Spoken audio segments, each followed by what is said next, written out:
আসসালামু আলাইকুম ভিউয়ার্স, আপনারা কেমন আছেন? তো আশা করি আপনারা ভালো আছেন। ভালো থাকুন, সুস্থ থাকুন, এটাই আমার একমাত্র কাম্য। তন্ত্রশক্তি চ্যানেলের পক্ষ থেকে আমি আপনাদের সাথে আছি, মোহাম্মদ এনামুল শেখ। তো ভিউয়ার্স, আজকে আমি আপনাদেরকে এমন একটি বিদ্যা দেব, যেই বিদ্যাটি দিয়ে আপনারা খুব সহজেই দুষ্ট জিনকে পুড়িয়ে মারতে পারেন। অনেক ভাই আমাকে বারবার কমেন্ট করতেছেন এবং হোয়াটসঅ্যাপে এসে মেসেজ করতেছেন যে গুরুজি, আমাদের শরীরে দুষ্ট জিন ভর করে, যেগুলোকে তাড়িয়ে দেওয়ার পরেও পুনরায় আবার শরীরে আসে। শরীর বন্ধ করলেও কোনো কাজ হয় না, 2-4 দিন পরে আবারও শরীরে আসে। তো অনেক সমস্যা করে। আমরা এই দুষ্ট জিনের হাত থেকে কিভাবে রেহাই পাবো, সেই ধরনের একটি ভিডিও দিবেন। তো ওই ভাইদের উদ্দেশ্যেই আজকে আমি এই বিদ্যাটি নিয়ে হাজির হলাম। তো এই বিদ্যাটি দিয়ে আপনারা খুব সহজেই একটি জিনকে জ্বালিয়ে পুড়িয়ে মারতে পারবেন। ওই জিন আর কোনো দিনও ওই রোগীর শরীরে আসতে পারবে না। তো এই বিদ্যাটি আপনাদেরকে দিবার আগে আমি ছোট্ট একটি রিকোয়েস্ট করব, যে আপনারা আমার এই তন্ত্রশক্তি চ্যানেলটিকে সাবস্ক্রাইব করে দিয়ে পাশে থাকা বেল আইকনটি অন করে দিবেন, যাতে পরবর্তীতে এর চাইতে সুন্দর সুন্দর ভিডিও আপলোড করার সাথে সাথেই আপনাদের মোবাইলে নোটিফিকেশনগুলো চলে যায়, আর এই ভিডিওগুলো দেখে আপনারা উপকৃত হতে পারেন।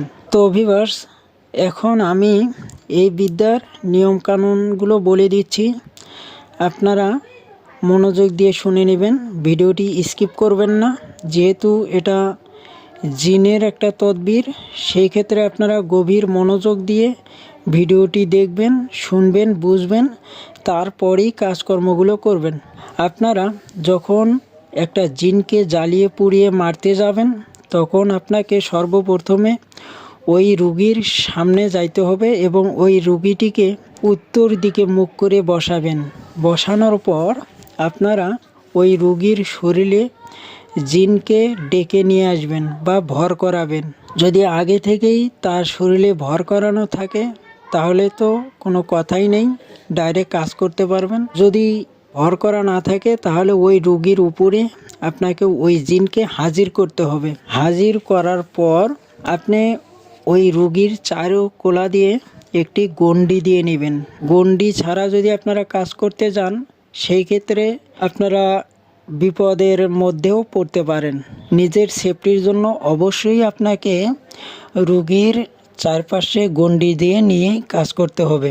গণ্ডি দেওয়া যখন হয়ে যাবে, তখন আপনাকে কিছু পরিমাণে সরিষার তেল বাটিতে করে নিতে হবে। নেবার পর আমার দেওয়া এই ছোট্ট একটি আয়াত, এই আয়াতটিকে 7 বার পাঠ করে ওই সরিষার তেলের মধ্যে 7টি ফু দিয়ে নিতে হবে। নিয়ে এই তেলটিকে আপনার কাছেই রাখবেন। রাখার পর আবারও এই আয়াতটি একবার করে পাঠ করবেন, আর ওই জিনের রোগীর শরীরে একটি করে ফু দিবেন। যখনই ফু দিবেন, ফু দেওয়ার সাথে সাথেই ওই জিন অনেক চিল্লাফাল্লা শুরু করবে, অনেক লাফালাফি শুরু করবে। তো আপনি কোনোভাবেই তাকে ছেড়ে দিবেন না, অনেক আকুতি মিনতি করবে, তাকে ছেড়ে দিবেন না। এইভাবে আপনাকে পরপর 3 থেকে 7 বার পর্যন্ত ওই রুগীর শরীরে ফু দিয়ে নিতে হবে। নেবার পর আপনি যদি জিনটিকে যদি ছেড়ে দেন তাহলে তওবা তাচির করে ছেড়ে দেবেন, আর যদি তাকে পুড়িয়ে মারতে চান, ওই জিনটি আর ছেড়ে দিবেন না, তাকে মেরে ফেলবেন। তাহলে এই যে পরা তেলটি, এই তেলটি আপনি একজনকে বলবেন, তার 2 হাতের শাহাদত আঙ্গুলের মধ্যে এই তেলগুলো ভালোভাবে লাগিয়ে নেবে। নেওয়ার পর ওই রোগীর 2 কানের মধ্যে চেপে ধরবে। তারপর আপনি সামনে থেকে একবার করে এই আয়াতটি পাঠ করবেন, আর এই সরিষার তেল ওই রোগীর চেহারার মধ্যে ঝাপটা দিবেন। আপনি 3-4 বার যখন ঝাপটা দিবেন, ওই রোগী চিল্লাফাল্লা করতে করতে দেখবেন যে একবারে অচেতন হয়ে পড়ে যাবে। তো তখন বুঝবেন যে ওই রোগীর শরীরে যেই জিনটি ছিল, সেই জিনটি জ্বলে পুড়ে মরে গেছে। কিছুক্ষণ পর ওই রুগীর যখন জ্ঞান ফিরে আসবে তখন ওই রুগীকে এই পোড়া জিনটি দেখাইতে পারবেন।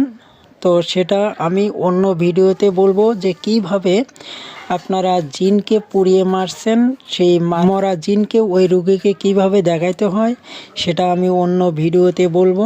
এখন আপনারা ওই রুগী যখন পরিপূর্ণভাবে সুস্থ হয়ে যাবে তাকে আপনারা উঠে বসাবেন, তো কোনো সমস্যা নেই, রুগী পরিপূর্ণভাবে সুস্থ হয়ে যাবে ইনশাল্লাহ।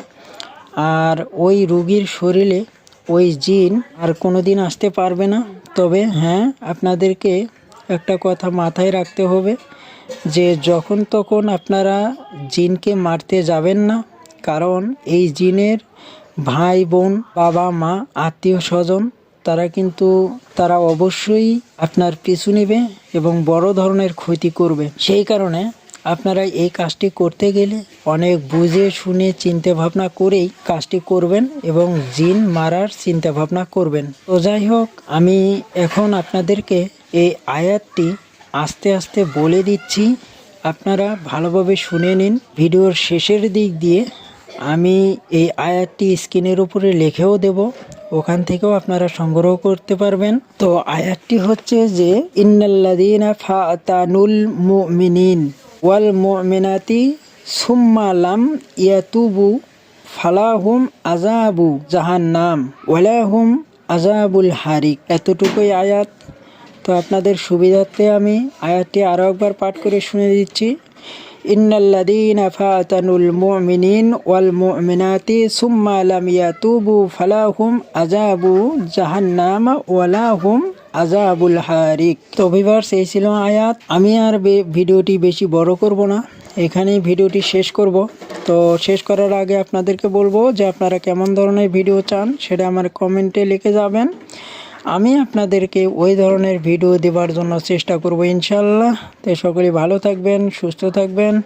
আসসালামু আলাইকুম।